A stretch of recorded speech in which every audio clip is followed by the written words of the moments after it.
The cruiser's stale coffee smell and the incessant buzz of the radio were Detective Lex Corbin's only company tonight. Rain hammered the windshield of the Ford Taurus, turning the empty streets of Havenwood into glossy black rivers reflecting the sickly orange glow of the streetlights. Havenwood, it sounded peaceful, but for the past month, a quiet terror had settled over the town, heavier than the rain. Lex was a detective who preferred logic to leaps of faith. But even he couldn't rationalize the two missing persons cases that had vanished without a trace, leaving behind only an unnerving sense of wrongness. No struggle, no ransom, just two neat, empty houses and two cold, unanswered phones. The dispatcher's voice, Officer Kelly, crackled over the radio, slicing through Lex's thoughts. Corbin, 304. We have a 911 call.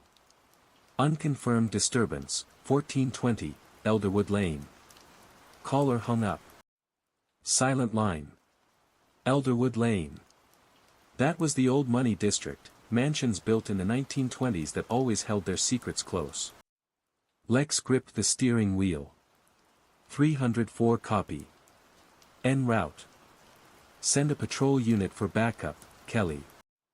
As Lex turned onto Elderwood, the rain seemed to intensify, and then, without warning, the entire street went dark. Not a power flicker, but a complete, immediate blackout. The only lights left were his headlights and the dashboard's faint glow that he pulled up to 1420 Elderwood. The house was a looming Victorian behemoth, dark wood and sharper gables, set back from the road behind an iron gate draped in overgrown ivy. It looked like a permanent shadow. Patrol Officer Ben Carter arrived moments later, his police car lights flashing uselessly into the darkness. Carter, fresh-faced and eager, jogged up to Lex. Detective, power grids down for the whole block. Maintenance says no alerts, no storm damage. Weird. Weird is my middle name tonight, Carter, Lex muttered, grabbing his flashlight and holstering his sidearm. Let's stick to the protocol. Perimeter check, then we go in. Caller hung up. Could be anything. The front door was heavy oak. Locked. Lex circled around to the back. The kitchen window was open, just a crack, enough to let the wet, cold air seep out. He pushed it up and slipped inside, Carter following close behind. The house was cold, but not just from the weather. It was a deep, pervasive cold, like a freezer left ajar. Lex's flashlight beam cut through the intense darkness, revealing an immaculate, expensive kitchen. Nothing was broken. Nothing was out of place. Except for the silence. It wasn't the silence of an empty home, it was the silence of something waiting. As they moved toward the living room, Lex's boots crunched on something small and brittle. He lowered his beam. It was a pile of finely crushed glass, mixed with a sticky, dark substance. Hold up, Carter, Lex said, his voice low.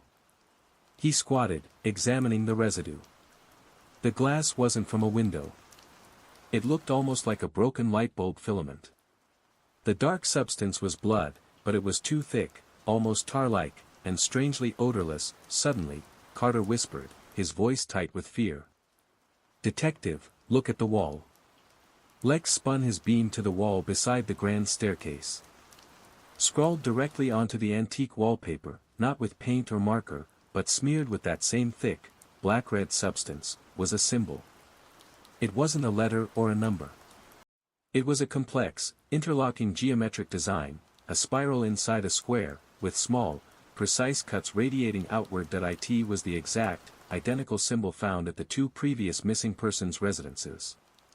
The symbol the department had kept hidden from the press, the one they had no file on, no origin for. Someone has been here, recently, Lex confirmed, his hand now hovering over his gun. They left their calling card. Then, a noise came from upstairs. A faint, repetitive sound, like a gentle thump, thump, thump. Carter swallowed hard. That's the 911 caller, right? Maybe they're hurt. Lex shook his head slowly.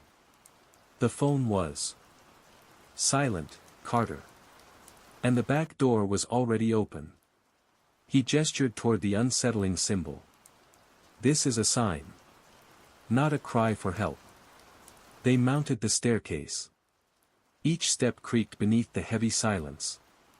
The thumping grew louder as they reached the landing, emanating from the master bedroom at the end of the hall. Lex kicked the door open, his flashlight beam swinging wildly. The room was vast and dominated by a four-poster bed. There was no one in it. The source of the thumping wasn't a person. It was a small, ornate wooden music box, lying on the polished hardwood floor, its lid open. The small, spinning ballerina figurine was broken, perpetually hitting the lid as it tried to turn, causing the rhythmic thump, thump, thump, the chilling part. The music box was still playing its melody. A thin, tinkling lullaby that should have stopped the moment its mechanism was damaged. It sounded like it was running on something other than springs. Lex stepped closer, his boots avoiding a scattering of children's toys, small, antique dolls with unnervingly serene porcelain faces. He reached for the music box. As his hand moved, a new sound echoed in the room, faint but distinct, coming from the shadowed corner near the closet. It was a soft, wet suck and slurp, like something heavy being dragged slowly across a linoleum floor. Lex froze, his muscles rigid. The music box continued its broken lullaby. The dragging sound stopped, replaced by a slow, shallow inhalation. Then, in the absolute darkness of the corner, 2 points of reflective light, not like eyes, but like tiny, polished mirrors, flickered into existence, rising slowly, as if the thing behind them was standing up. "Don't move, Carter," Lex whispered, his voice catching in his throat. The thing in the corner took a single, deliberate step out of the shadows. It was impossibly tall, unnaturally thin, and its skin had the pale, slick sheen of something that had been kept underwater. It didn't look like the culprit. It looked like the result. It opened its mouth.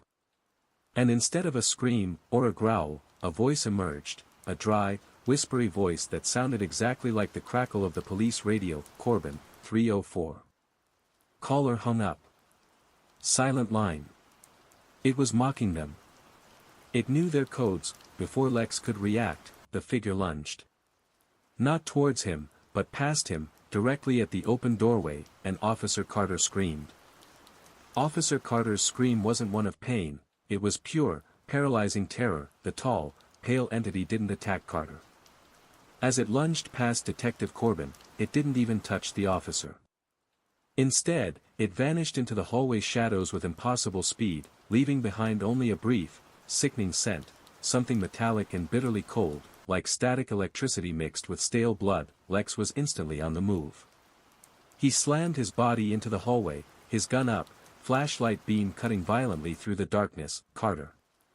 Talk to me." Carter was frozen at the bedroom door, flashlight beam shaking wildly, pointed at nothing but the empty hall.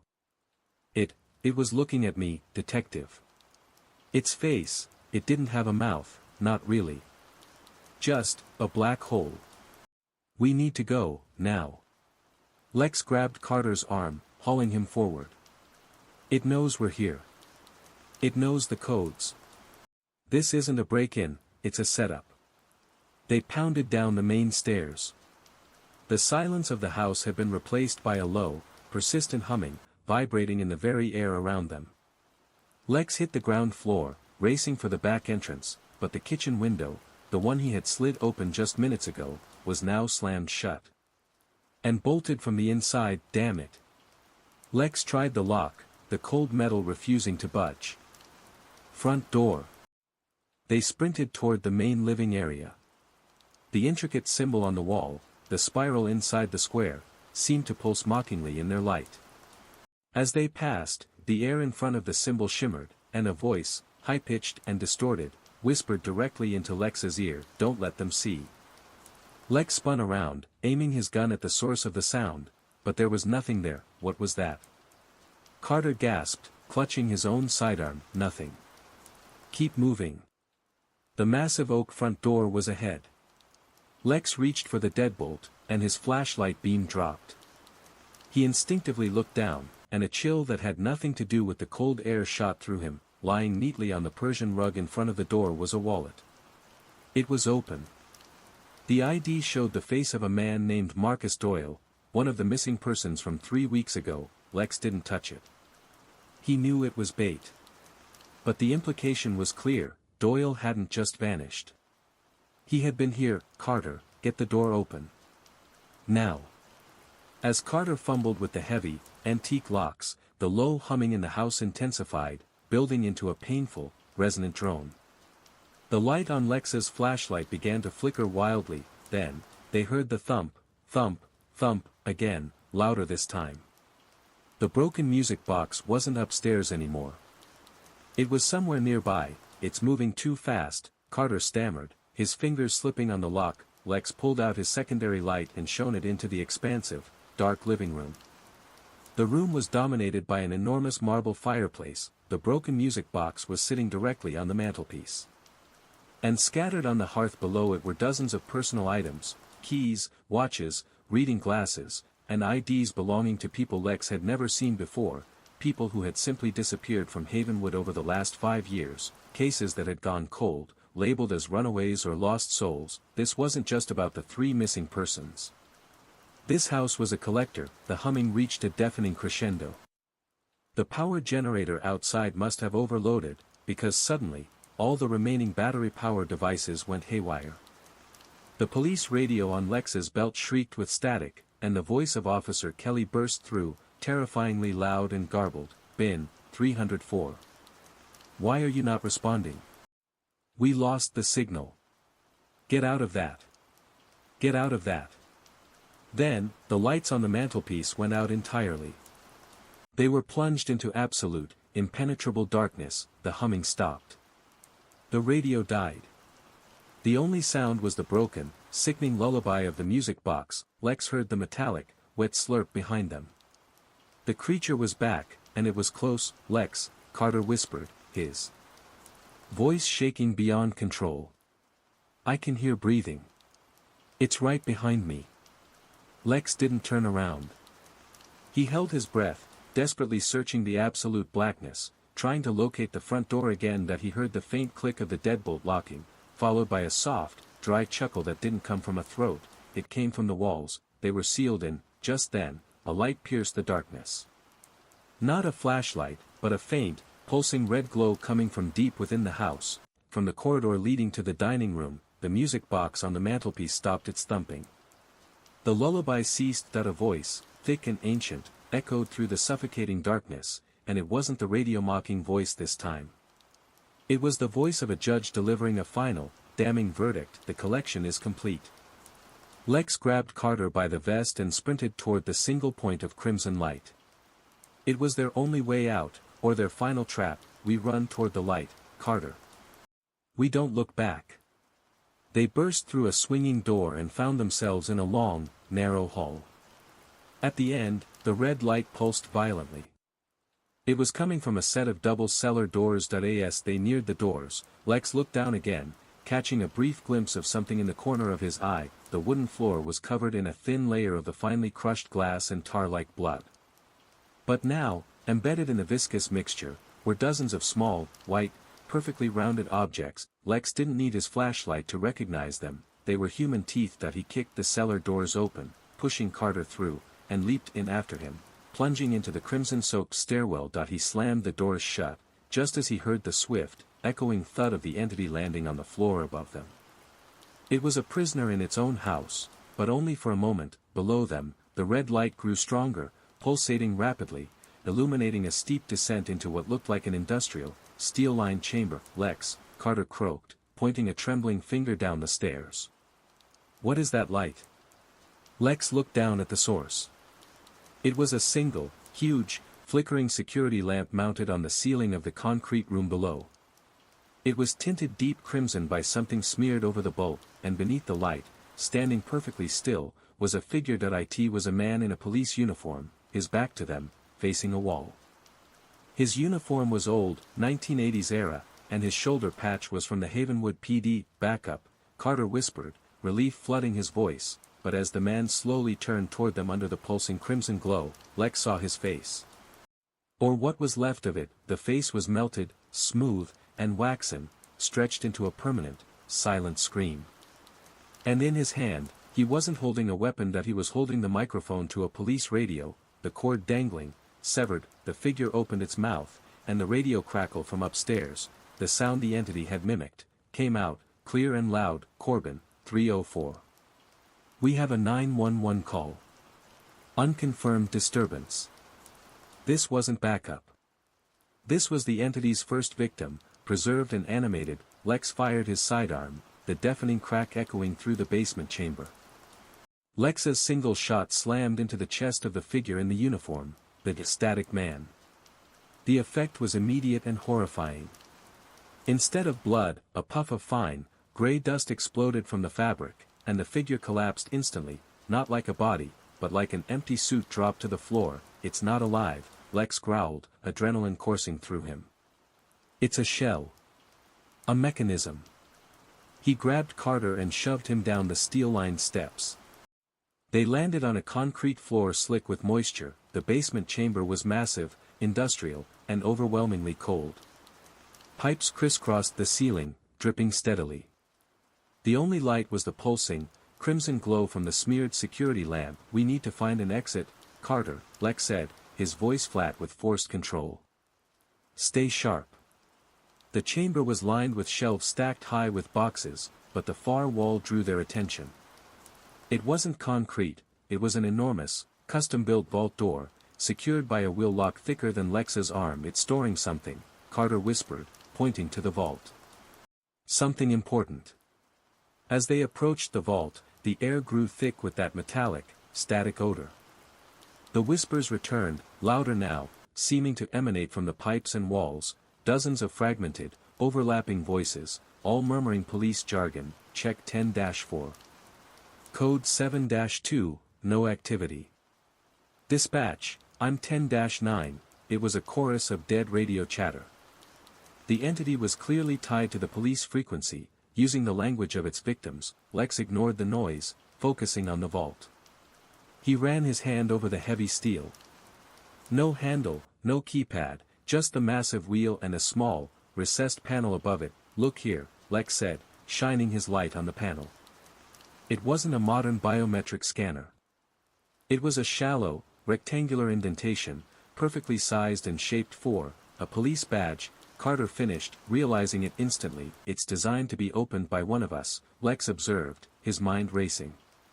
A sick, twisted final test.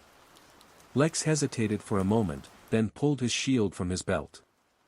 As he positioned it over the indentation, the overlapping radio whispers swelled to a chaotic, painful din. Corbin, you're missing. 10-33. Officer down.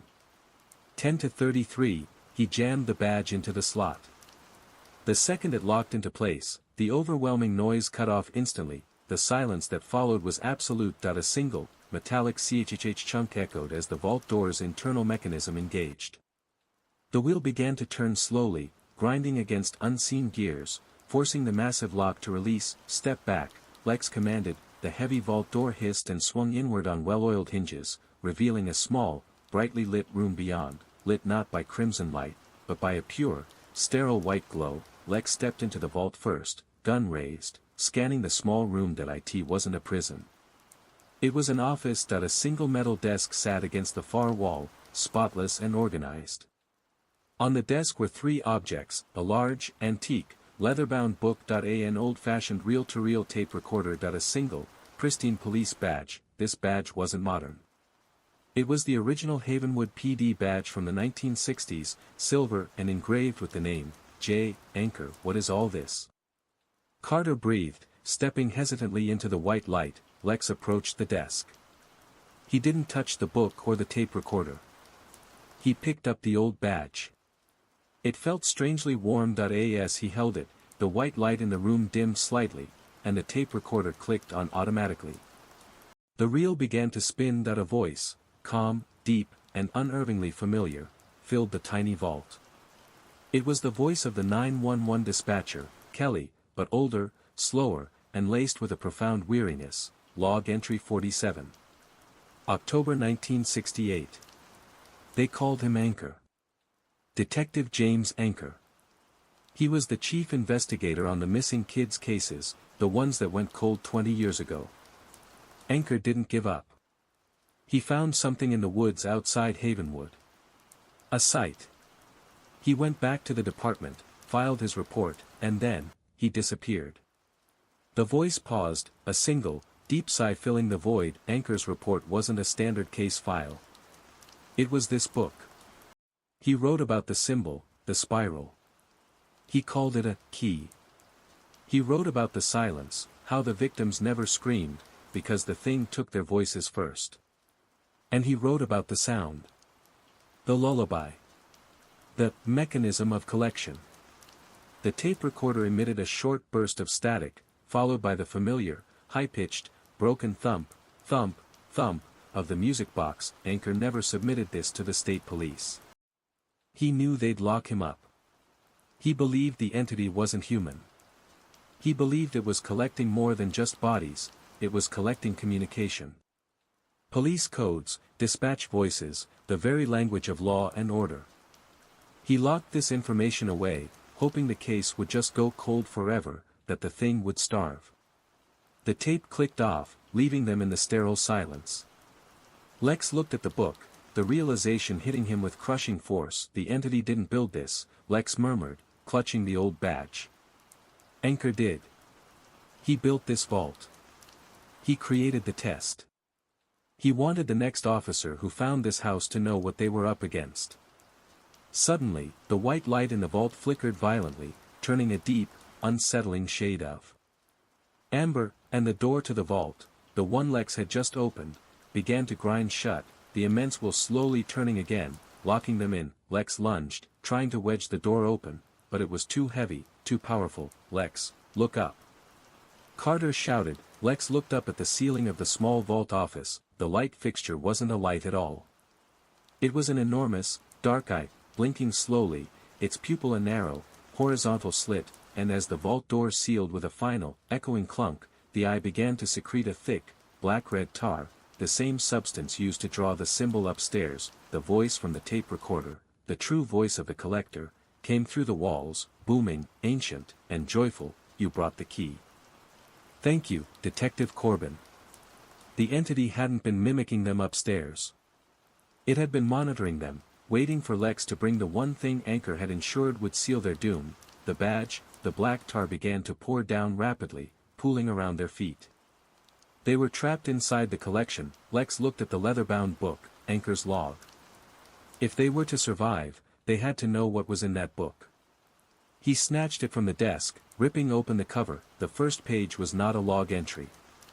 It was a warning, written in Anchor's frantic hand: do not listen. It feeds on words. It feeds on the silence you leave behind. Break the code. Break the code. The black, tar-like substance, the same cold, odorless material smeared on the walls upstairs, was now rising rapidly in the small, sealed vault. Lex held the leather-bound logbook high above the viscous pool, while Officer Carter scrambled up onto the metal desk, breathing heavily. What is this stuff? Carter choked out, his voice echoing unnaturally in the confined space. Anchor called it the collection medium, Lex muttered, frantically flipping pages in the log. It's what it uses to silence and preserve.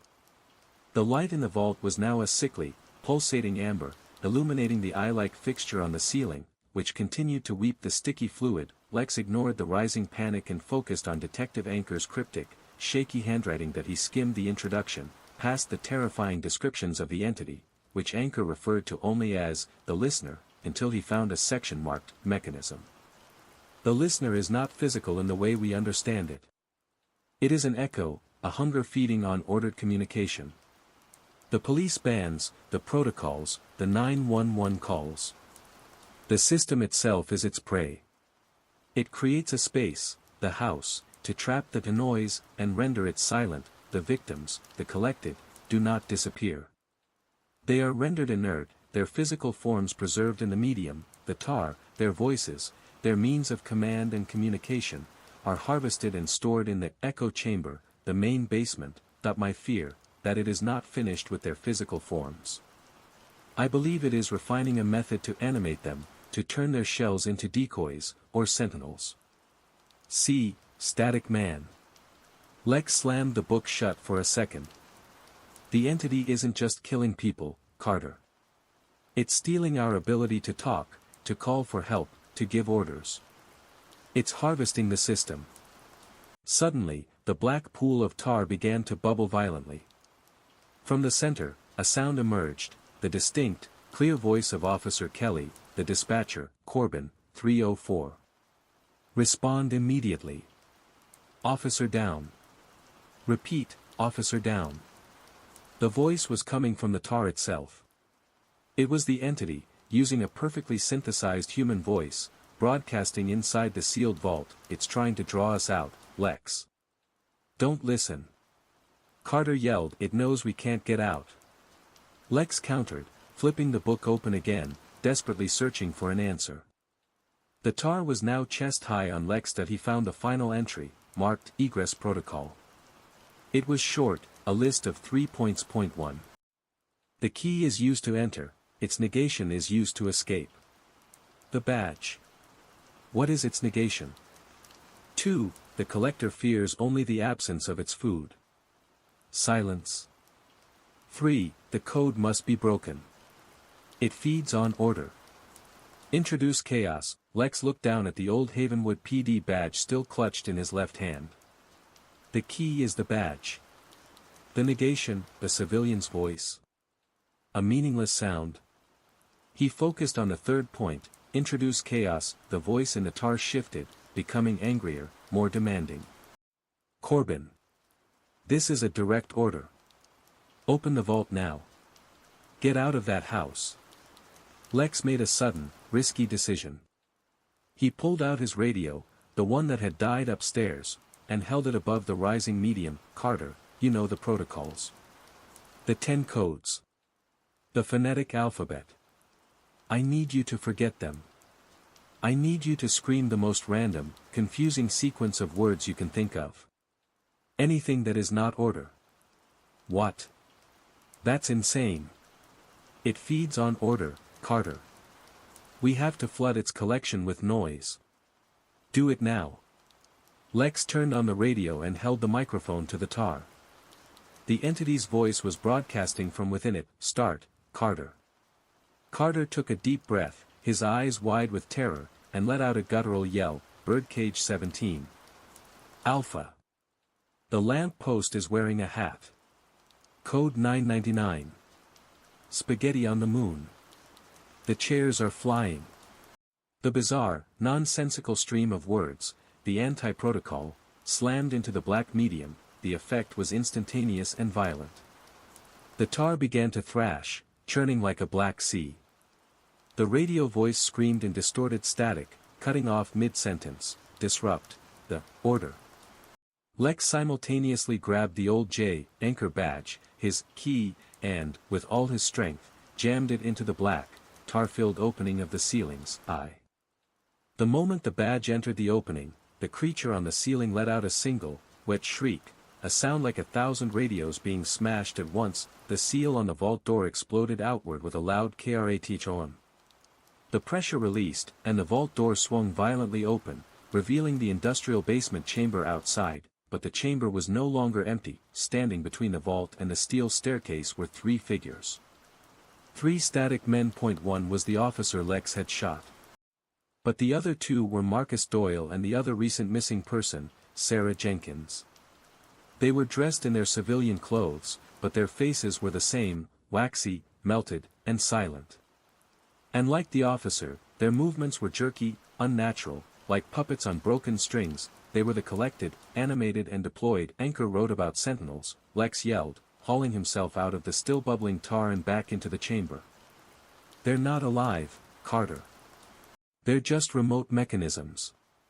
The 3 static figures began to advance on them, moving slowly but deliberately, their arms outstretched. They moved silently, except for the tiny, high-pitched whine emanating from their waxen mouths, the sound of an off-tuned dial tone. We can't shoot them, Lex. They're Doyle and Jenkins. Carter shouted, stumbling backward. Lex stared at the figures. He remembered the last line, the code must be broken. Introduce chaos. He pulled out his gun and aimed not at the figures, but at the steel wall behind them. We're breaking the collection, Carter. Lex fired 4 rapid shots into the main water pipe running along the chamber wall. the bullets ripped through the pipe with a tearing sound, and immediately, a massive torrent of freezing, pressurized water burst from the hole, spraying across the chamber. The cold water hit the static figures. The effect was immediate. The figures seized up, their movements locking. Steam hissed from their uniforms and clothes as the water reacted violently with the black, oily substance that held them together. The static men were dissolving, melting back into the tarry collection medium, their forms collapsing into piles of sodden, useless matter. Lex and Carter sprinted through the dissolving figures and up the steel stairs. As they reached the heavy cellar doors, Lex glanced back. The crimson light in the basement was fading, replaced by the sterile white light from the open vault. The entity's collection was broken, leaking, and losing its hold. They burst out of the cellar and back into the dark hall upstairs. The house was silent again, but this time, it was the clean, empty silence of a system that had failed. The strange humming was gone. The smell of static was dissipating. They ran for the back exit. Lex kicked the bolted kitchen window out with a heavy boot and shoved Carter through. They stumbled out onto the lawn, soaked in freezing water and black tar, breathing the clean, cold night air. The rain had stopped. The streetlights on Elderwood Lane suddenly flickered back to life, flooding the quiet street with orange light. Lex leaned against the cruiser, hyperventilating. They had escaped. Carter, leaning on the hood, pointed a trembling finger toward the massive Victorian house. Lex, the lights are on. Look. The windows of 1420, Elderwood Lane, moments ago black and ominous, were now brightly lit from within. But not with normal house lights in every single window. A television set was visible, turned on, displaying the same static image, the high contrast, black and white visual chaos of a channel with no signal, and on the front lawn, stuck into the mud like a grave marker, was the music box. It was playing the lullaby, but now, it wasn't broken. The tune was perfect, clear, and sickeningly cheerful. Lex pulled out the old anchor log. He had saved it. It knows we're out, Lex said, gripping the book. And it's telling us it's moving. He opened the log to the very last page, a map, scrawled by Anchor 20 years ago. It showed the house at 1420 Elderwood, and beside it, a newly added, frantically circled landmark, marked with the exact geometric symbol. It was the Havenwood Police Department Precinct 3. Lex and Carter didn't speak a word during the 10-minute drive from Elderwood Lane back to the Havenwood Police Precinct 3. They were both still shivering, covered in the cold, oily residue of the collection medium. Lex drove with one hand, the other clutching Detective Anchor's leather-bound logbook. The sudden shift in the entity's target, from an isolated mansion to the very heart of law enforcement, was a terrifying escalation. As they pulled up to Precinct 3, the building looked normal, a squat, brick structure, its windows glowing with sterile fluorescent light. Lex, what if it's already inside? Carter whispered, still visibly shaken. If it is, we need to know how it's operating, Lex said, pulling his badge and sidearm. The entity needs the systems, Carter. The radio, the wires, the dispatch center. We hit the nerve center. They slipped inside through the side entrance. The precinct was quiet, the late-night shift thin. Officer Kelly, the dispatcher, was in the communications room, her back to them. Lex stopped Carter before he could call out. Hold up. We don't know who or what is compromised. They moved silently toward the comms room. The door was ajar. Lex peered inside. Kelly was at her console, wearing her headset, her face illuminated by the glow of the monitors. She was talking, but not into the microphone. She was talking to the chair next to her, where Detective Captain Thomas, their immediate superior, was sitting. Thomas was a gruff, imposing man, usually the picture of control. But now, he was simply sitting, perfectly still, staring blankly ahead. His uniform was immaculate, and I filed the transfer request just as you asked, Captain, Kelly was saying, her voice strained and unnaturally monotone. The data from the Anchor case is now flagged for deep storage. Lex's blood ran cold. The Anchor case had been classified as non-existent for decades. No one should have been able to access files, let alone transfer them, and Thomas wasn't moving. Not even breathing. Lex gently pushed the door open. Kelly. Kelly's head snapped toward him. Her eyes were wide and red-rimmed, but devoid of recognition. 304, you are late for check-in. This is a 10 to 20 violation. Kelly, look at me. It's Lex. Are you okay? I am operating at standard procedure, 304, she replied, her voice now a chillingly precise imitation of her usual dispatch tone. The captain is overseeing the system lockdown. Per standard directive. Lex slowly approached Captain Thomas. He reached out and touched his hand that it was ice-cold and stiff. Thomas was another static man. Carter, get the chief on his private line now, Lex ordered quietly. Kelly, the dispatcher, watched them with her vacant eyes. She slowly reached up and turned a large, unmarked red dial located beneath her console. As she did, a low, resonant hum, the same sound they had heard in the Elderwood house, began to vibrate through the entire precinct. The fluorescent lights flickered. Lex turned to Kelly. What did you just do? Activating the black site protocol, 304, she responded, and a small, mechanical smile stretched her lips. Per the collector's directive. The door to the comms room suddenly slammed shut and locked, the sound echoing throughout the building. The humming intensified. Lex felt the deep, bone-vibrating chill that signaled the entity's presence. Lex yanked the headset from Kelly's head. Where is the original Kelly? Kelly remained still, but a new, synthesized voice, the chilling, ancient voice of the collector, came roaring out of the headset speaker. She is silent. She is collected. And now, you are trapped, Detective Corbin. The entity was broadcasting directly through the dispatch system, using Kelly's body as a temporary terminal. Lex grabbed a fire axe mounted on the wall and, without hesitation, swung it against the massive console, showering sparks and debris. He couldn't risk the system being used against them. The moment the axe hit the wires, the humming stopped. The fluorescent light stabilized. The static Kelly slumped forward against the console, inert.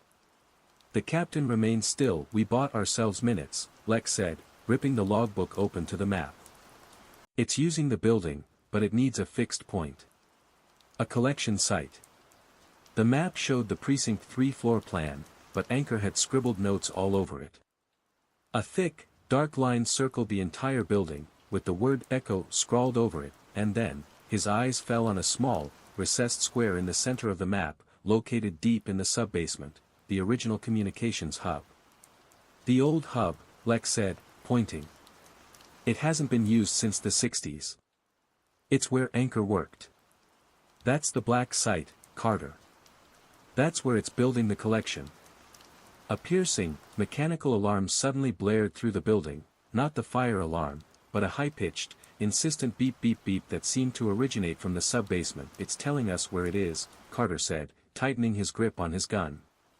Why? It wants us there, Lex replied, grimly reloading his weapon. Anchor said it wants to collect the ordered communication. What could be more final than collecting the last remaining detective who knows the truth? They ran through the empty halls toward the basement stairs. As they descended, they passed the evidence lockers. Suddenly, the locks on every single evidence locker door clicked open simultaneously. Lex and Carter froze. From inside the dark lockers, they heard faint, dry shuffling sounds. The sounds of uniforms shifting, of leather holsters creaking. The entity had more than one static man. It had decades of collected police artifacts and bodies, all stored in the precinct's deepest security wing. As Lex's flashlight beam swept across the row of open lockers, a dozen figures began to step out, men and women in various police uniforms from the past 50 years, all with the same waxy, silent faces. They were the entire cold case division of the Havenwood PD. They were the silent, uniformed army of the collector. Lex flipped to the last page of Anchor's log, pointing to a hastily drawn sketch of a police badge, Anchor's badge, stamped with a single, furious word, negate. It needs the badge to activate the traps, Carter, Lex yelled over the blare of the alarm.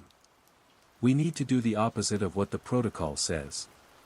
We need to shut off the entire system. They had to get past the assembled, collected officers. Lex took a deep breath, aimed his flashlight high, and screamed the most ordered command he knew, all units. Code 9 to 9. Abandoned post. Immediate evacuation.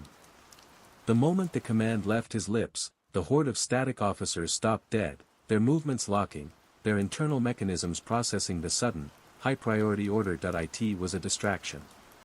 It was all they needed. Lex and Carter bolted past the frozen, silent ranks of the dead and down the final staircase leading to the dark, forgotten sub-basement, the original communications hub. The air down here was thick with the scent of ozone and dust.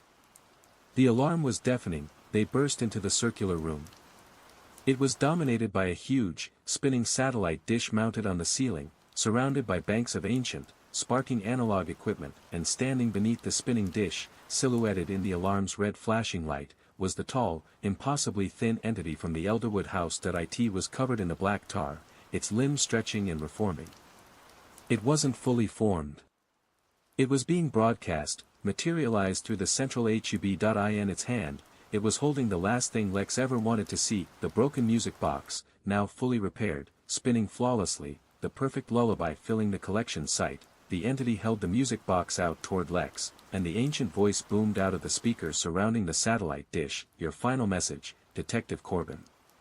Come deliver it." Detective Lex Corbin and Officer Ben Carter stood on the threshold of the original communications hub, staring down the tall, shimmering, tar-covered entity. The room was a chaos of obsolete technology, flickering red alarm lights, and the sickly sweet, unbroken melody of the repaired music box. The entity held the music box out like an offering. The satellite dish mounted on the ceiling above it spun faster, humming violently. "We can't shoot it, Lex. It's too dispersed," Carter whispered, his eyes fixed on the pulsing mass of black tar and bone that constituted the collector's form. Lex lowered his gun slightly. He looked at Anchor's logbook, open in his hand, and remembered the warning, "Do not listen. It feeds on words. It wants a final communication, Carter. A surrender. A protocol. It's completing the collection of the Havenwood PD's system," Lex said, his voice flat but steady. The entity's ancient voice boomed through the surrounding speakers, "Detective Corbin. You hold the key. The collection is complete. Surrender the final log and receive silence." Lex knew if he spoke any word of protocol, any code, any police procedure, he would be feeding it the final piece of the system it craved. He threw the Anchor logbook across the room. It skidded across the concrete floor, stopping near the entity's feet. The collector bent down, its movements fluid and unnatural, and picked up the leather volume. It paused, its attention momentarily fixed on the physical object. Lex used the distraction. He lunged toward the nearest bank of ancient analog equipment, a massive panel covered in decades-old switches, dials, and wires. "Chaos, Carter." Anchor said chaos. Lex screamed. Lex began to rip wires out of the console, ignoring the sparks and the pain. He pulled wires, snapped dials, and kicked the base of the rack. The air filled with the screech of tortured electronics. The collector looked up from the logbook, its expressionless face showing the first sign of what Lex could only interpret as confusion. The perfect melody of the music box began to warble, faltering under the electronic interference. "What is he doing? What is that noise?" the entity demanded, its voice cracking with static. "It's the anti-protocol." Carter yelled, joining Lex. He grabbed a heavy piece of discarded pipe and began smashing the vacuum tubes inside the vintage equipment. The entire communication hub was screaming. Lights were exploding. The spinning satellite dish on the ceiling began to slow down, sputtering sparks. Lex found a massive main switch, labeled External Broadcast, All Channels. He knew this switch controlled the final, powerful transmission link to the entire regional grid. "This is it, Carter. We flood the system." Lex pulled the switch down hard, ripping it free from its mount. Instead of shutting off, the entire hub short-circuited in a massive, blinding flash of blue-white light and a roar of static. The entity shrieked, a sound of agony mixed with pure electrical feedback.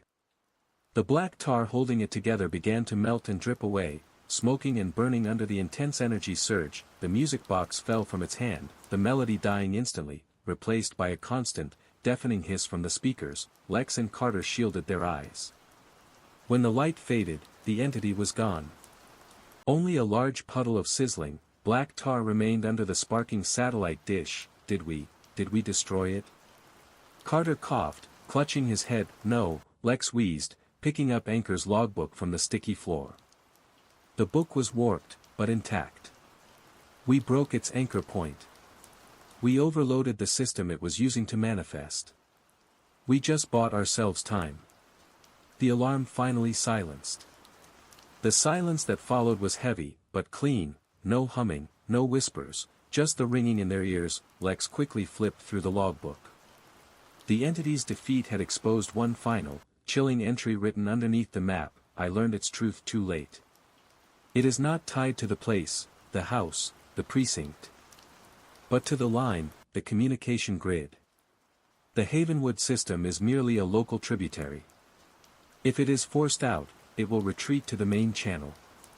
If the broadcast is disrupted, its next move will be to seize the largest, most ordered communication network in the tri-state area. Lex stared at the name scrawled in faint pencil underneath, the State Capital Metropolitan Transit Control (MTC) hub. Carter, we have to move.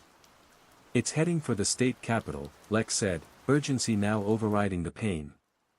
The MTC controls the entire transit and logistics network, trains, power grids, emergency lines. It's the ultimate ordered system. As they turned to leave the silent sub-basement, a sound stopped them.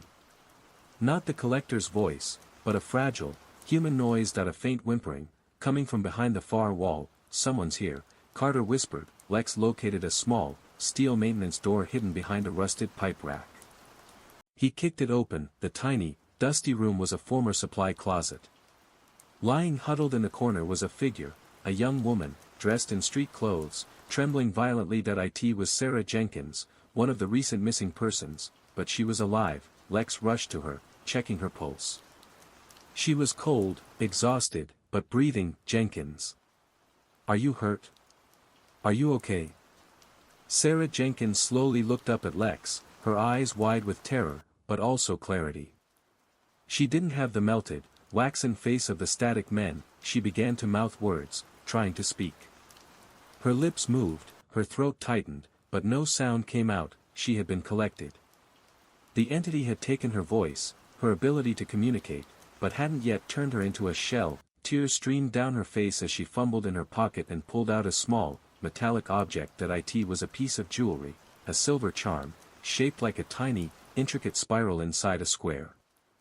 The symbol, she pointed frantically to the symbol in her hand, then to Lex's chest. It's a marker. A locator? Lex asked. Jenkins nodded violently, tears blurring her vision. She then pointed towards the wall, and with a shaky finger, began to write in the dust on the floor. Her message was short, frantic, and terrifying. He is leaving. But he left a seed. Lex looked from the terrified, silent woman, to the sparkling puddle of tar, and then to the old anchor logbook. A seed? What seed? Suddenly, the lights in the main basement, directly above them, came on, bright, clean, and white, and then, the voice of Captain Thomas, the static man they had left behind, boomed down the stairwell, strong and authoritative, but laced with a subtle, electric distortion. Detective Corbin. This is Captain Thomas. You are under arrest for the destruction of police property and violating black site protocol. Surrender immediately. The collector hadn't been defeated. It had retreated, but it had left a fully operational sentinel in command. And that sentinel knew the rules of the system better than they did.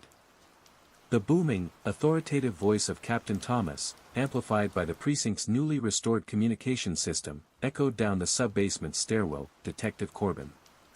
This is Captain Thomas. You are under arrest for the destruction of police property and violating black site protocol. Surrender immediately. Lex grabbed the silent Sarah Jenkins, shielding her behind him. The static captain wasn't just speaking, he was issuing a direct, formal command that required an immediate, disciplined response. The entity, through the captain, was exploiting the deep-seated obedience to the chain of command. Carter, don't answer him. Don't use any codes. Lex yelled, pulling Carter toward the hidden supply closet. But, it's the captain, Lex. That's a direct order. Carter stammered, his training fighting violently against the reality of the horror. It's a puppet, Ben. It's the seed Jenkins wrote about. It's testing your loyalty to the system. Lex shoved Jenkins and Carter into the tight closet and slammed the steel door shut. Lex pressed himself against the door, holding the anchor logbook.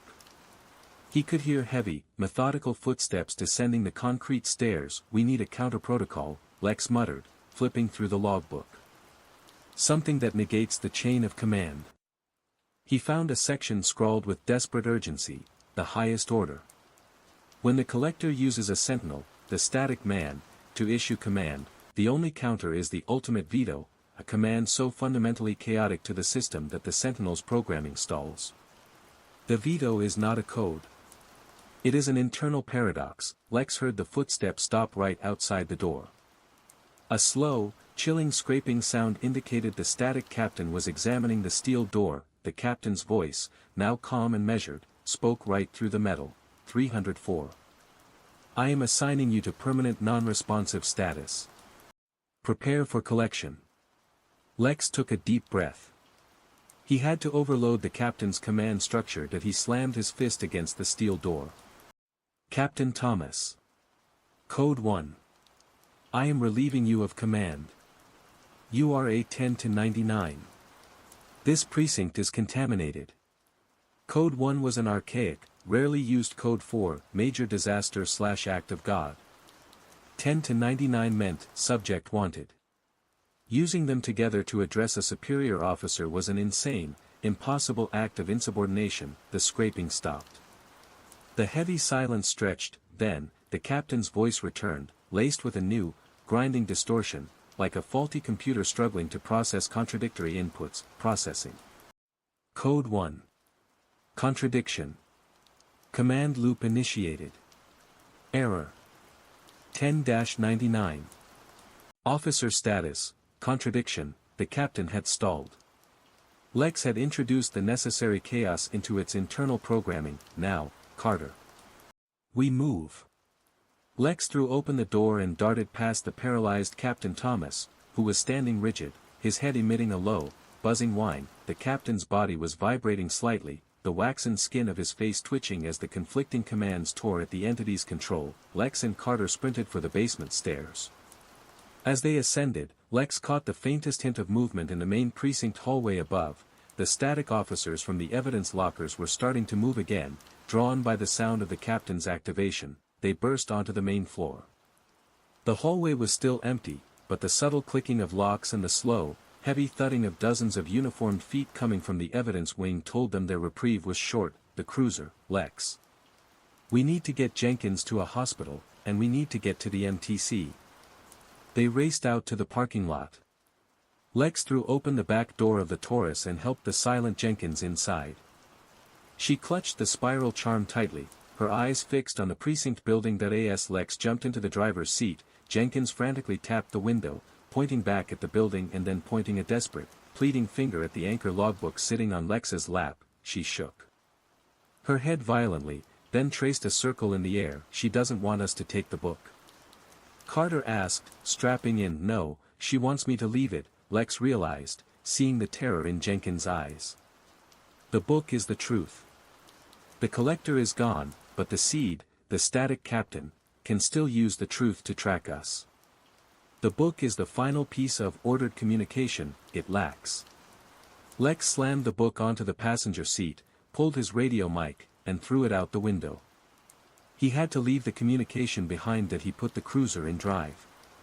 Just as he accelerated, the main doors of Precinct 3 burst open. Captain Thomas was standing in the doorway, his figure silhouetted against the bright, interior lights. He was holding a police radio mic, and his voice was no longer distorted. It was clear, powerful, and brimming with rage. Unit 304. You are in violation of Terminal Escape Protocol. I am initiating a regional lockdown. You will not reach the MTC. The moment the captain finished his broadcast, the car's engine began to sputter and die. Lex slammed the gas, but the car barely crawled forward. He's hijacking the system. He's using the city's traffic and power grid. Carter shouted. Lex looked at the dashboard. Every single warning light was flashing: the oil, the battery, the engine. The static captain was controlling the electronic systems of their very own police vehicle. Lex pulled the Taurus onto the empty highway entrance ramp. Ahead, every single traffic light stretching into the distance was flashing a rapid, blinding red. The static captain had successfully locked down the city. He beat us to the communication line, Lex ground out, fighting the wheel. He's trapping us here. Suddenly, Sarah Jenkins began to tap frantically on the passenger side window. She pointed to a sticker on the cruiser's side window: police, emergency vehicle. Then, she traced the symbol, the spiral inside the square. On the glass, she's saying the system sees us as a symbol. A target. Carter realized. Lex looked at the struggling engine, the flashing red lights, and the distant, dark silhouette of the static captain still standing in the precinct doorway. That he had to break the final protocol, the designation of their status. Lex pulled the car sharply to the shoulder, slammed the transmission into park, and threw his badge and gun into the woods. We're not police anymore, Carter, Lex said, ripping his uniform shirt off. We're civilians. The protocol is broken. The moment the items left his hand, the engine roared back to life, the warning lights disappeared, and the grid of red traffic lights ahead suddenly went dark, flickering off one by one, releasing the city from the lockdown. The entity could only control ordered systems. They had introduced chaos into their own identity. Lex gunned the engine. They were out of the network, but exposed. The only piece of evidence Lex kept was the silver charm Jenkins had given him, the tiny, metallic spiral. He didn't know if it was a key or a tracking device, but he felt an intrinsic need to hold on to the symbol of their enemy. They sped down the highway toward the state capitol. In the rearview mirror, Lex saw the lights of Precinct 3 dim, then flicker out, as the static captain retreated into the growing collection. The unmarked police cruiser, now stripped of its insignia and driven by two disheveled men in tank tops and slacks, tore down the interstate toward the state capitol. Detective Lex Corbin was behind the wheel, the silence of Sarah Jenkins in the back seat a constant, heavy weight. It worked, Carter breathed, looking back at the dark highway. He can't track the car, or us, as long as we're off the grid. No codes, no jurisdiction. It's temporary, Lex said, his knuckles white against the steering wheel.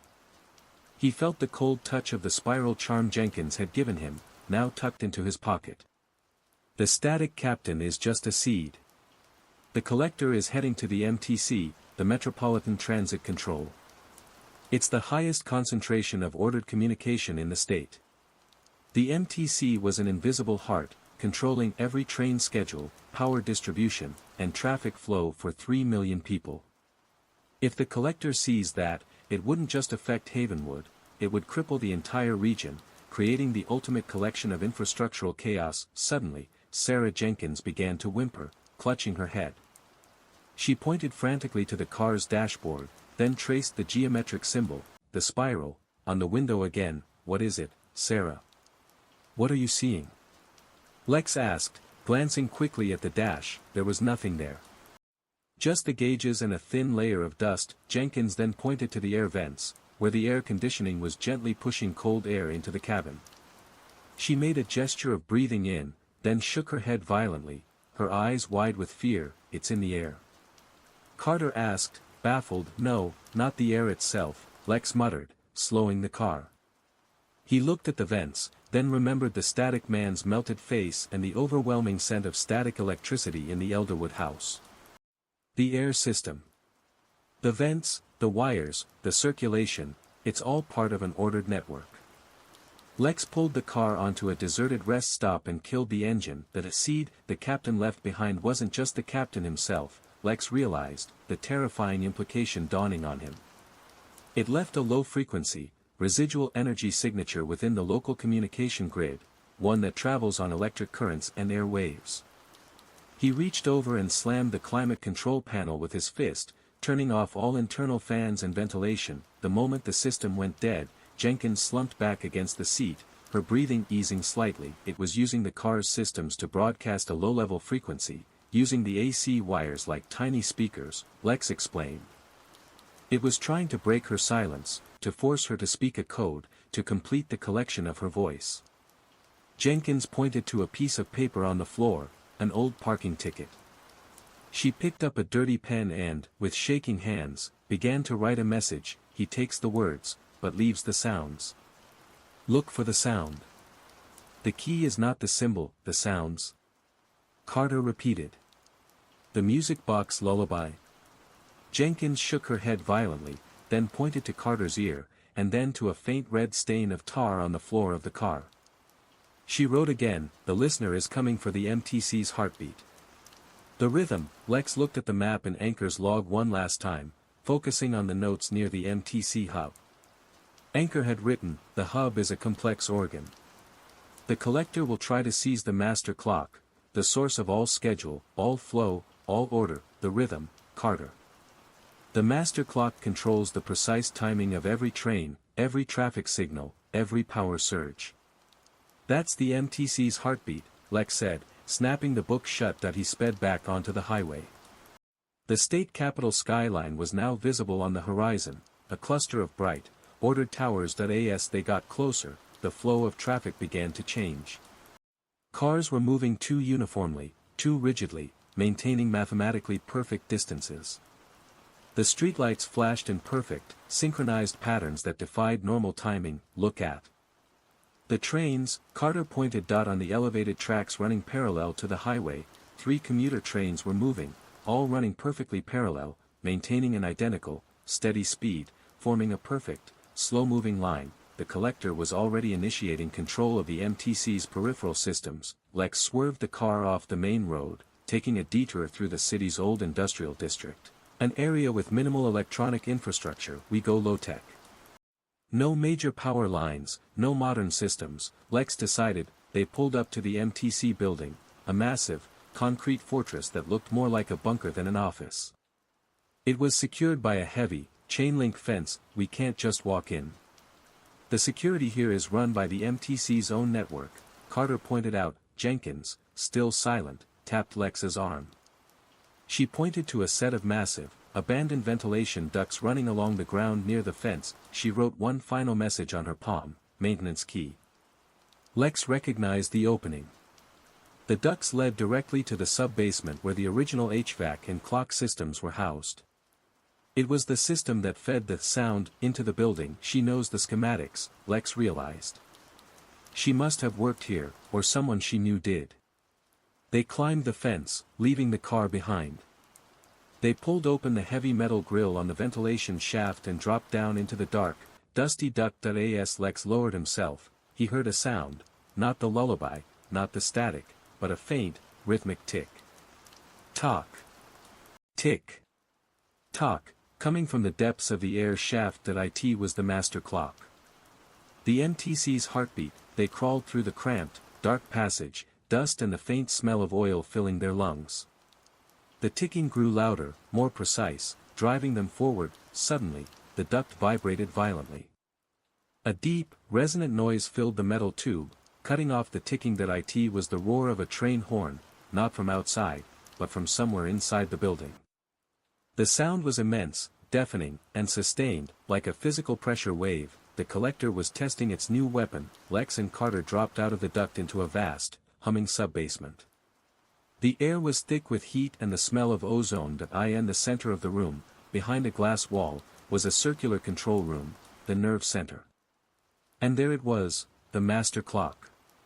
A huge, spinning chronometer surrounded by monitors displaying thousands of interlocking schedules, and standing right in front of the master clock, his hand resting on the central mechanism, was the collector, but it wasn't the shimmering tar entity they had fought before. It had taken a new form. It was standing upright, draped in cables and flashing analog lights, with the large, dismantled parts of the broken music box integrated into its chest. It was the ultimate static man, a living, breathing, cable-covered control system. The entity lifted its head and its voice boomed out, not through speakers, but through the very sound of the ventilation fans, which had all been synchronized to produce a single, massive, sustained whooshing noise. Detective Corbin. You are off system, but you brought the final piece of data. The silent passenger. The collection ends now. The entity raised its hand and slammed it down onto the master clock. The ticking stopped. The humming ceased, and every single light in the state capital city, visible through the high windows, went instantly and completely dark. The collector had seized the power grid, plunging the city into a catastrophic blackout, and then, from the depths of the sub-basement, a new sound began. Not a ticking, but a slow, powerful drumming sound, growing louder, vibrating the floor beneath their feet. The state capitol was plunged into absolute darkness. The silence following the catastrophic blackout was shattered only by the immense, rhythmic drumming emanating from deep within the MTC sub-basement. The sound was not mechanical, it was deep, visceral, and felt like 1,000 heartbeats synchronized into one unstoppable force. Detective Lex Corbin, Officer Ben Carter, and the silent Sarah Jenkins stood paralyzed by the sound. The collector, now fused with the control hub's cables and clock parts, looked like a monstrous, skeletal machine. It stood before the glass-enclosed master clock room, which was now pitch black save for the erratic, flickering glow from the dying server banks. It is beginning the new rhythm, the collector's voice resonated, delivered through the synchronized vibration of the building's air ducts. The system is mine. All flow will obey the collection. Lex gripped the spiral charm in his pocket. He looked at Jenkins, whose eyes were fixed on the entity with a mix of terror and deep, visceral recognition. Jenkins scrambled to find another piece of paper and scribbled a desperate warning, her hands shaking. The drumming is the trains. He is reversing the schedule. Collision is the final order. Lex understood the horror immediately. The MTC master clock didn't just tell time, it dictated the flow. If the collector reversed the timing, every train running on the synchronized tracks would instantly begin heading backward, setting up catastrophic, high-speed collisions across the entire regional network. The ultimate, horrifying chaos created by perfectly ordered reversal. Carter, we have to destroy that master clock. Lex yelled over the booming rhythm. The collector heard him. It raised a cable-wrapped arm and pointed a slender, metal-tipped finger at them. The static men will deliver the final collection, the entity announced. From the dark, far corners of the massive sub-basement, dozens of figures began to emerge. They were not police officers this time. They were figures in work uniforms, high-visibility vests, and hard hats, MTC maintenance workers, security guards, and engineers, all with the same waxy, melted faces of the static men. The collector had seized the MTC's personnel, turning the infrastructure staff into its final defense. MTC sentinels, Carter gasped, raising his weapon. There are too many, Lex. The drumming intensified, shaking the floor. The sentinels began their slow, precise advance, their movements perfectly synchronized with the rhythm. Lex looked at Jenkins, who was pointing at the collector, then making a violent gesture of ripping something out of its chest. She was pointing at the small, antique parts of the broken music box now embedded in the collector's torso. The music box, Lex realized.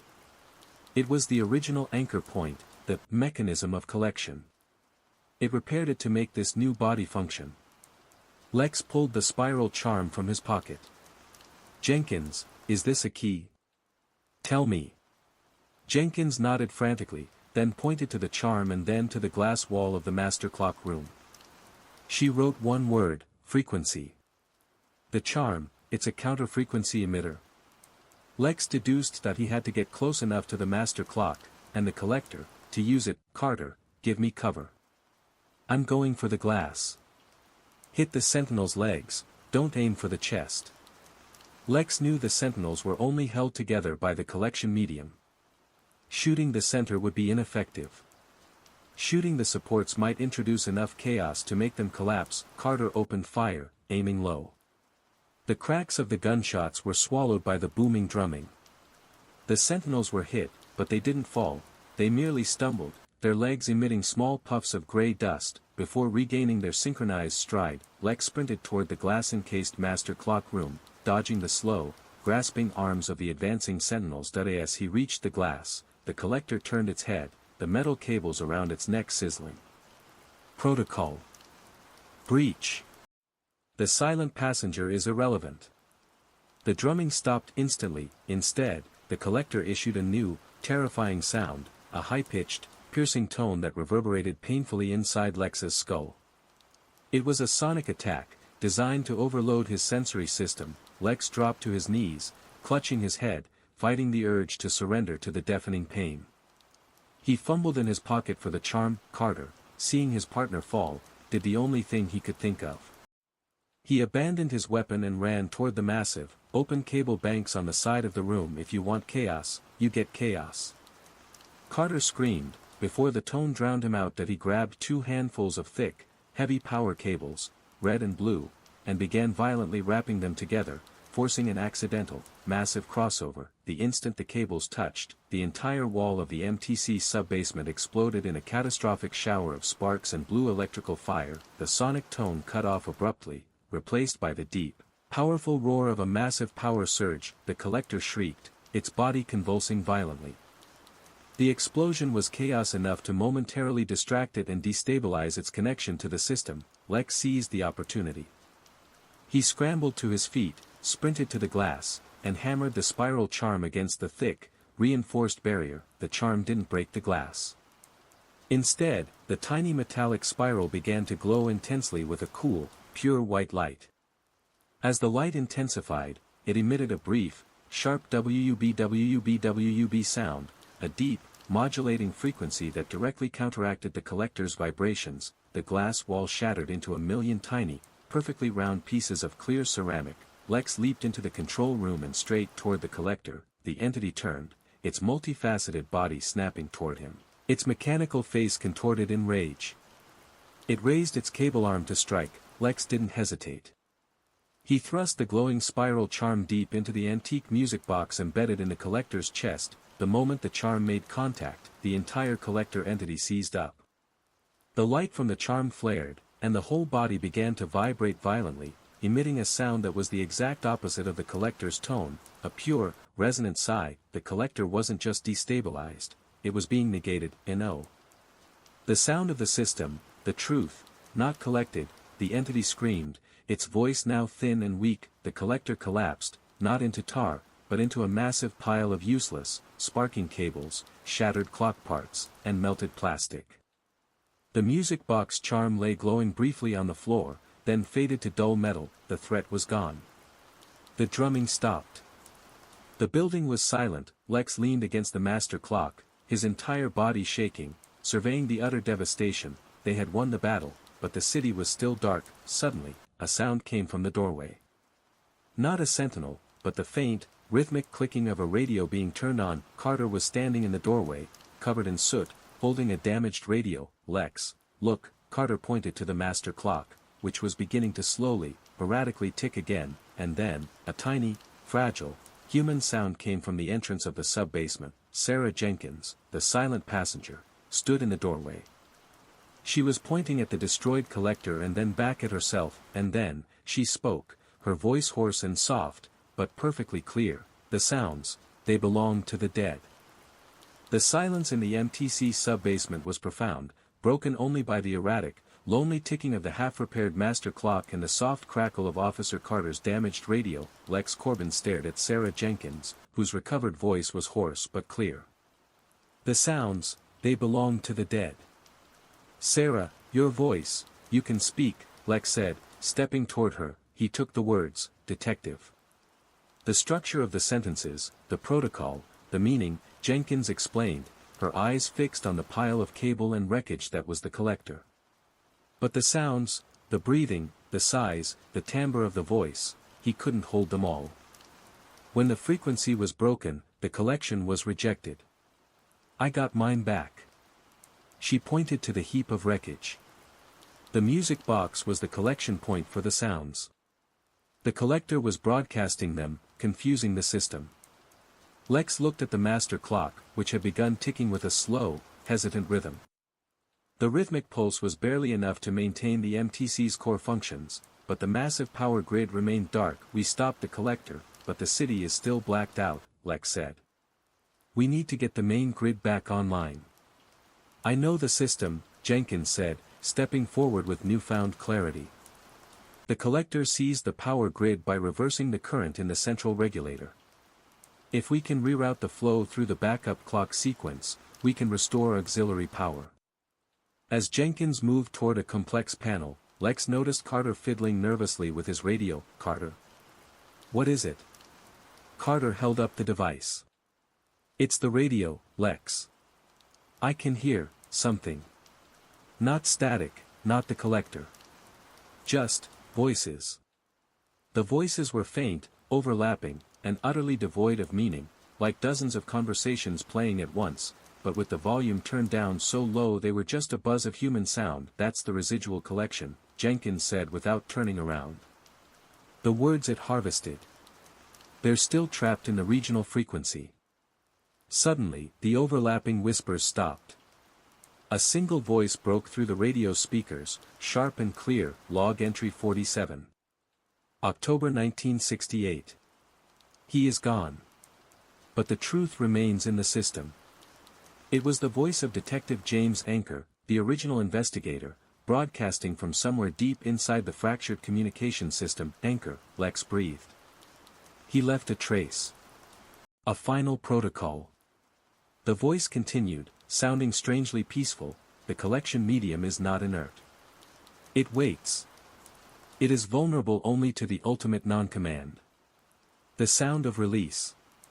Lex looked at the pile of the collector's wreckage, the black tar sizzling slightly in the warm air. The medium was the lingering threat. Release? Lex questioned. A sound that breaks the silence of the collection. Jenkins quickly rerouted several thick cables on the panel, and with a sudden clunk, the emergency floodlights in the sub-basement flared on, bathing the room in harsh, immediate light. The increased electrical flow seemed to agitate the residual tar. The oily black pool began to bubble and writhe. Jenkins spun around. The power is stabilizing the residual medium. It's regrouping. We have to find the sound of release, now. Lex looked at the pile of junk, then at the small, metal charm, the spiral inside the square, which had fallen off his pocket and now rested near the tar. That he looked at Jenkins, who was staring at the charm with an expression of sudden, devastating realization. The charm, the symbol, Lex prompted. Jenkins shook her head, her face pale. That wasn't Anchor's key. It was a decoy. The real key, the sound of release. Anchor wrote about it in his journal, the one he left behind. Lex remembered the final warning in Anchor's logbook: the collector fears only the absence of its food. Lex looked down at the charm. He picked it up. He saw tiny, almost invisible engravings along the metal edge of the spiral. He squinted, recognizing the faint letters. M. Doyle, Marcus Doyle, Lex whispered. The first missing person. The charm wasn't a frequency emitter, Jenkins said, her voice dropping to a hollow whisper. It was the first piece of the collection, created from the original victim's possessions. It was a beacon. Lex realized the horrific truth. The collector hadn't been defeated. It had allowed them to break its physical form in the MTC hub to overload the system, forcing the full release of the residual medium, the black tar, into the entire regional power system through the regulator they had just reactivated. The entire city grid was about to become the ultimate collection medium. Suddenly, the floor beneath their feet began to vibrate violently. Not with drumming, but with a deep, liquid gurgle that echoed from the pipes running through the sub-basement walls. The power regulator Jenkins had activated began to bleed the black tar from its vents, flowing down the side of the steel casing. It's using the power flow to move the collection medium across the city.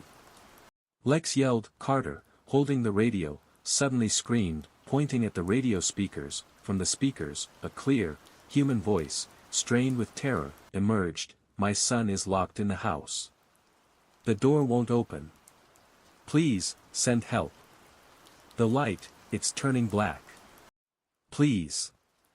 The light, it's turning black. It was the final, desperate 911 call from the mother of Marcus Doyle, a sound that Lex had never heard before, the final, collected piece of the original case. The sound of release, Lex realized, looking at the Doyle charm in his hand. It wasn't a sound we make. It's the final sound of the victim's despair, the one moment of pure, unadulterated, non-protocol terror the system collected. Lex knew what he had to do. He had to introduce the most personal chaos possible to the medium. He grabbed the Doyle charm and plunged it into the pool of black tar bubbling around the base of the regulator. The moment the charm hit the medium, the entire room went silent. The gurgling stopped. The radio static vanished. Then, from the depths of the black tar, a single, perfect sound emerged, a brief, warm, human laugh, not the collector's mockery, but the sound of a child's genuine, simple joy. The sound the system could not categorize, could not control, and could not digest. The tar recoiled instantly, shrinking and dissolving, leaving behind nothing but a thin layer of harmless, dry dust. The power grid clicked fully back online. The room was flooded with bright, steady light. The collector was gone. The collection was shattered. The massive MTC sub-basement fell into a complete, clean silence. The power grid was fully restored, the hum of the auxiliary systems was steady and normal. The city lights, visible through the high windows, flared back into being, banishing the widespread darkness. The collector was utterly gone, leaving behind only the dust and the memory of its sickening rhythm. Corbin stood over the patch of dust where the black medium had been, the Marcus Doyle charm now cool and inert in his hand. Sarah Jenkins and Officer Carter were leaning against the control panel, their faces drawn with exhaustion but lit with relief. It needed the purest form of human communication to negate the collection, the sound of joy, not the sound of despair, Lex murmured, looking at the charm. It was the opposite of protocol. The ultimate non-command. Jenkins nodded, her voice gaining strength with every word. The entity had mastered the system, but it never understood human noise, the things we say and feel that have no order. Suddenly, the silence was broken by the sharp, familiar sound of the police radio crackling to life. This time, it was a real, human voice. MTC Control, this is Central Dispatch. We are receiving reports of widespread power restoration. Confirm MTC status. Code 4. Carter snatched up his radio. Dispatch, this is Officer Carter. Affirmative, Code 4. All systems nominal. Sending location and status report now. Lex interrupted him quickly. Carter, keep it brief. No codes, just plain English. We are still off book. They spent the next hour working with Jenkins to secure the MTC hub, ensuring the collector's influence was completely wiped from the systems. Jenkins proved invaluable, her knowledge of the complex transit grid allowing them to manually override the collector's catastrophic scheduling reversal, preventing the imminent train collisions. As dawn broke, casting long shadows into the sub-basement, Jenkins looked at Lex. Detective, I need to know something. Did the others, the static men, are they? Lex sighed, the weight of the night settling on him. The physical forms of the collected, Doyle, Jenkins, the officers, they were shells animated by the medium. When we broke the system, the medium dissolved. They aren't coming back. But their voices, their final sounds, they were released. They found their silence. Jenkins nodded slowly, tears welling in her eyes, but with a look of closure. They can rest now. He can't use them anymore. Later that morning, Lex and Carter drove back to Havenwood. They had left Sarah Jenkins in the care of MTC security, instructing them to treat her as an expert witness, not a missing person, and to keep her silence on the nature of the night's events. Lex, now back in a fresh uniform, walked into Precinct 3. The building was a hive of controlled chaos. Internal Affairs was swarming the comms room, investigating the sudden systemic failure and the inert bodies of Captain Thomas and Officer Kelly, which had been secured. Lex and Carter gave their official report, a highly sophisticated, multi-site terror attack using targeted electromagnetic pulse technology and infrastructure sabotage, culminating in the near-catastrophic failure of the MTC hub. They omitted the words collector, static man, and collection medium. They redacted all mentions of the geometric symbol and detective anchor. Their story was ordered, logical, and followed protocol. Lex found himself face to face with the chief of police, a tired, gray-haired man who had aged 10 years overnight. Corbin, your unauthorized actions, going off-grid, destroying equipment, it's borderline reckless. But you saved the entire regional transit system. The governor is calling it heroic. What the hell happened in that sub-basement? The chief demanded, his voice low. Lex handed him a heavily edited version of Anchor's logbook, now containing only technical notes on electromagnetic disturbance and communication vulnerability. It was a breach of protocol, Chief, Lex said, his gaze steady. Someone exploited vulnerabilities in our deep systems. They used the police codes, the dispatch patterns, everything that makes us, as a weapon. We had to break the pattern to win. We had to stop being police for a few hours. The chief stared at the redacted logbook, then back at Lex. And Captain Thomas? And Kelly? They were compromised from the inside, Chief. They followed the wrong command. We failed to recognize the ultimate breach of order. The chief simply nodded, understanding the gravity of Lex's veiled truth. Clean up your files, Corbin. You and Carter get mandatory leave. And this logbook, it stays with me. It's off the record. Lex and Carter walked out into the sunlight. They had beaten the system by becoming chaos. But the world they walked back into was still a world of order, so, what now, Lex? Carter asked. Now, we wait, Lex said, running his finger over the spiral charm, which he had decided to keep. It was a trophy, a reminder. We broke the collection, but the thing existed for decades, feeding on the most ordered system in society. It will try to rebuild. Lex pulled his cruiser onto the street, falling into the flow of traffic, the traffic now moving perfectly, according to the MTC's flawless schedule. He looked at the traffic light ahead, which obediently turned green. Order was restored. 3 months later, Detective Lex Corbin sat in his reinstated cruiser, the stale coffee smell and the familiar buzz of the radio a comforting normalcy. He was driving the grid patrol, a routine job that now felt infinitely heavier. Officer Ben Carter, officially promoted to detective, sat beside him. The city of Havenwood had settled back into its ordered rhythm. The events at the MTC hub were officially labeled a cyber-terrorism attack on regional infrastructure, with 2 compromised officers deemed victims of psychological manipulation by the perpetrators. Lex and Carter were heroes, but lonely ones, sharing a secret that was too terrifyingly non-protocol to ever reveal. Lex had adopted a new routine. Every night, he performed 2 tasks. First, he went off-grid for 30 minutes, driving to a quiet, isolated spot, playing chaotic, non-rhythmic noise on his phone, anything to disrupt a potential residual signal. Second, he meticulously avoided all 10 codes and police jargon when speaking over the radio, opting for simple, clear English. He now carried the spiral charm, the Doyle beacon, on his keychain. It was a constant reminder. I still check the deep system logs every morning, Carter admitted, scrolling through a tablet. Nothing. No spikes, no residual static, no unscheduled network transfers. It's gone, Ben. For now, Lex said, pulling up to the main intersection of Elderwood Lane. The old Victorian mansion, 1420 Elderwood, was still standing, officially seized by the city for code violations. It looked empty, quiet, and utterly normal in the midday sun. Lex stopped the cruiser. He saw a crew from the Department of Public Works, DPW, setting up barricades around the perimeter. What's the DPW doing here? Carter asked. Lex watched as a heavy crane moved toward the house. They're tearing it down. Too many code violations. Too much history. He watched the crane's wrecking ball swing back for its first strike. The final physical remnant of the collection was about to be obliterated. Just as the ball started its forward trajectory, Lex's eyes caught something small and metallic glinting in the overgrown ivy near the front gate. He opened the door. Stay here. I need to check something. He walked over and pushed aside the dense ivy.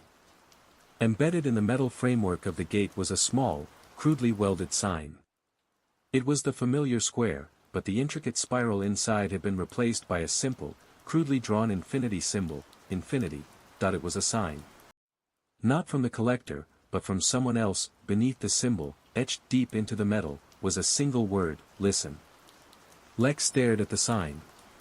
It was a new protocol. A warning. Suddenly, Carter's voice, sharp with panic, sliced through the radio. Lex. Turn around. Look at the house. Lex spun around. The DPW crane had struck the Victorian mansion. The roof had collapsed, the chimney had crumbled, and a massive cloud of dust billowed into the air, but the house was not falling entirely. Instead, the walls of the mansion had been stripped away, revealing a perfect, internal shell. The entire interior of the house was lined with steel, like a perfect, polished vault, and on the steel walls of the wreckage, written in massive, flowing letters of what looked like dried tar, was a final message, visible to anyone watching the demolition: "The key is no longer the badge." Lex felt a cold dread settle in his stomach. The collector wasn't defeated, it had simply moved its system of collection to a higher, more abstract form. That he walked back to the car, his eyes fixed on the message. "Lex, what does that mean?" Carter asked, terrified. "The key is no longer the badge." Lex picked up his radio mic, careful not to use any codes. "It means it's not collecting police system anymore, Ben," Lex said, his voice measured. The collector learned. It realized law and order is too small a system. He looked at the infinity symbol on the gate and the simple message of observation on the wreckage: "It's collecting truth. It's collecting the non-protocol. It's waiting for the moment of pure, unadulterated, unordered communication, the sound of human chaos. Our fear, our surprise, our joy." The collector was now hunting civilian life, the ultimate chaotic system. Lex turned to Carter. "From now on, the new protocol is simple: we maintain order in the system, but we never, ever, let our true, immediate thoughts, our unclassified human responses, enter the line. We must be silent when we should speak, and we must only speak when the system demands it." Lex put